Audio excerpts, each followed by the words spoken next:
1161 and 1584 AM, online and in stereo on DAB.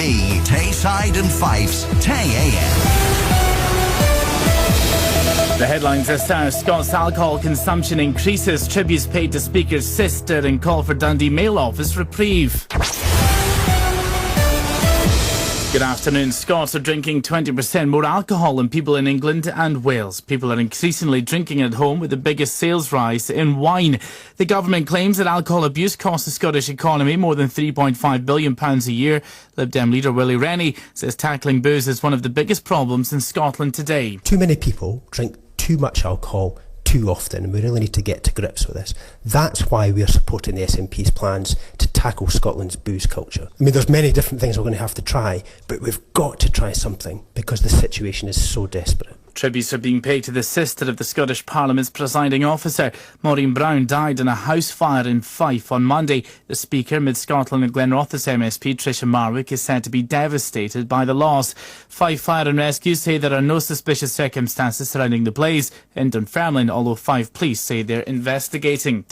Police and doctors are warning drug users a lethal batch of ecstasy could be being sold in central Scotland.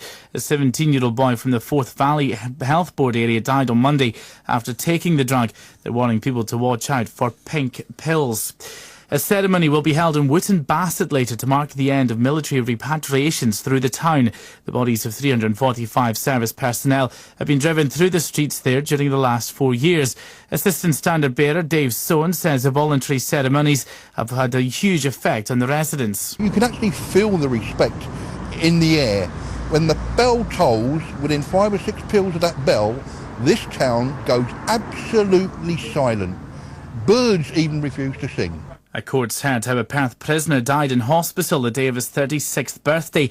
Robert Marshall was taken to Perth Royal Infirmary after taking ill at the Edinburgh Road Jail. He'd been serving a 5-year sentence for housebreaking and a 6-month concurrent sentence for a drugs offence. A fatal accident inquiry opened at Perth Sheriff Court earlier. The end could be near for the Perthshire Primary School. Strone of Cally near Blairgowrie was mothballed in August 2010. Pupils now attend Kirkmichael Primary 8 miles away. Education officials have recommended the closure of Strone of Cally. Proposals are being considered by councillors this afternoon. And further pressure is being put on Royal Mail to save the Crichton Street Inquiry Office in Dundee. A final reminder has been issued to customers in the DD2 and DD3 postcode areas. From Monday, they'll need to use the Dundee West Delivery Office in Baird Avenue. However, West End Councillor Fraser McPherson is hopeful of an 11th hour reprieve. It is the case that the City Council's Chief Executive has, on behalf of all the councillors in Dundee, written to Royal Mail asking them to think again and asking them to realise what inconvenience the closure of the Crichton Street Collection Office will have on the Dundee public. Now, Tayside and Fife's weather, mainly dry but quite cloudy. Top temperatures today of 15 degrees Celsius. That's 59 Fahrenheit. It will be cloudy through the evening, but breaks developing overnight with lows of 11 degrees Celsius. That's 52 Fahrenheit. There's more at tayam.co.uk. With Tay News, I'm Alan Smith. Playing